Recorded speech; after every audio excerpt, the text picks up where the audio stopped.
Hello there and welcome to a fresh episode of the program Last Week in Nigeria. My name is Emmanuel Oriowo. Don't forget you can follow us on all our social media platforms using the handle at Last Week in Nigeria. It also pays to advertise your goods and services on this program as we take you through the whole world in one breath by just a click. Subscribe to our YouTube channel, turn on the notification bell to get our subsequent episodes of the program. Last Week in Nigeria, Nigerians are still groaning over the issue of the fuel price hike, and it seems we're not heading for a low time yet. I begin this way. The Vanguard newspaper captioned it Last Week in Nigeria, and it brought this particular story on the fuel price hike, just as the way other national dailies reported it Last Week in Nigeria. Petrol price hike. Nigeria's at breaking point. NLC Atiku warns. You understand that the politicians are using this opportunity to drop their words concerning the situation of things on this fuel hike. And of course, civil society groups, the NLC, all of them are bringing up their own clamor for a reversal in the price of petrol. All these comments are falling on the deaf ears of the government in the saddle, or it's a matter of necessity, just like the way they want to tell us every time we face a challenge like this. But well, I leave all of that to you.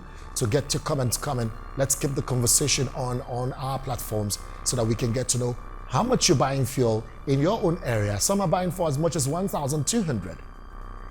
And this is happening for weeks now. We're thinking it could be a flash in the pan and will be reversed. But it appears it has come to stay. This is week 3 that we have been pushing through this particular scarcity. Let's see how things will pan out. And don't forget, October 1 is just around the corner. Many Nigerians are looking forward to a message of what again? Renewed hope? Continuation? Well, I leave all of that to you. We have this one. It says, Tinubu government will completely set Nigerians on fire. We're speaking here, Atiku, and that's from the Daily Times newspaper. Also from the issue of petrol, there was a sad one that has to do with loss of life. Sorrow, tears as petrol tanker wreaks havoc. That's been reported by the Daily Sun newspaper. Last week in Nigeria, over 30 persons, 50 cows burned to death in Niger. 3 died, many injured in Lagos accidents. You can imagine, considering the economic situation, people are still losing their loved ones to such inferno that must have been as a result of carelessness or negligence in some cases. Nigerian Tribune brought us this one. Increasing VAT to 10% will consume Nigerians. Atiku is still speaking. Tongues are seriously wagging as against the policies of this current government in the saddle. Daily Independent newspaper says FBN Holdings disputes may scuttle First Bank's recapitalization plan. Something is brewing with that particular commercial bank. The Guardian newspaper brought us this one concerning the fact that students are going back to school. Parents groan as fears spike by over 70% amid dropout concerns.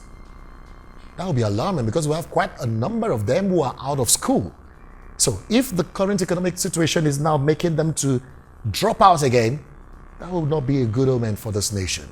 What are we planning to brew as future leaders? Stifling effects, others, anxiety heightens for BP, diabetes patients as drug prices rise by 1,000%. Oh my God. Remember we once said on this program that it's about time to fall ill in this country. It appears now it's the reality because it's getting to the peak of it. Also last week in Nigeria, we had a very sad story, and from us here at Last Week in Nigeria, the entire crew, our hearts are with the people who lost their lives and loved ones in Maiduguri flood. It's a devastating sight of that particular incident that happened in Maiduguri, the capital of Borno State. From us here, we pray that the Lord Almighty will grant those who have lost their loved ones the strength to bear the loss.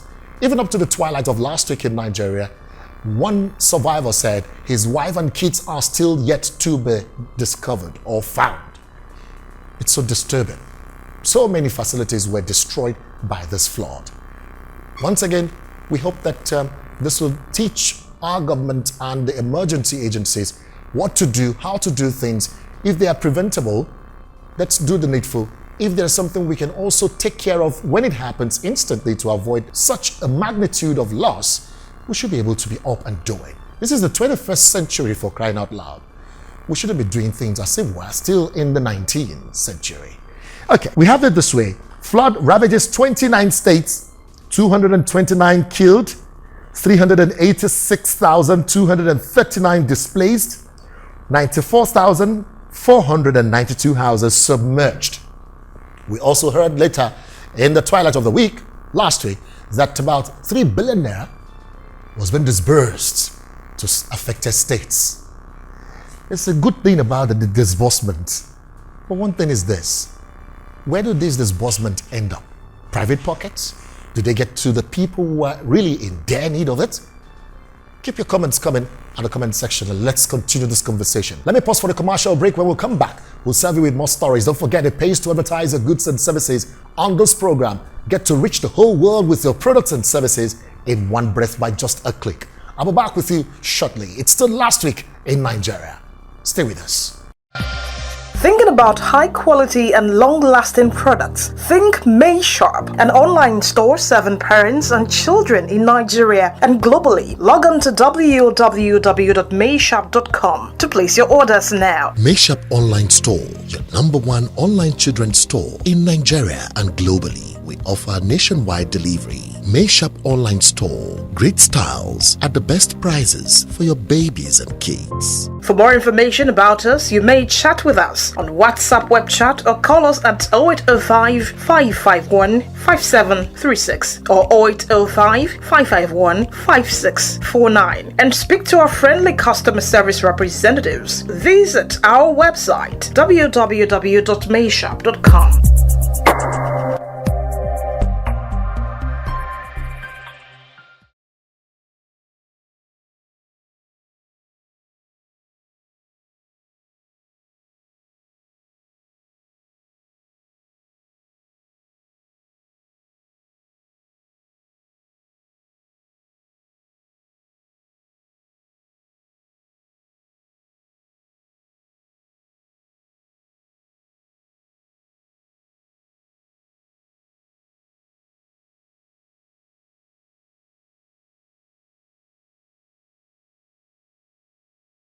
Themselves because they can't afford to also drown in the flood.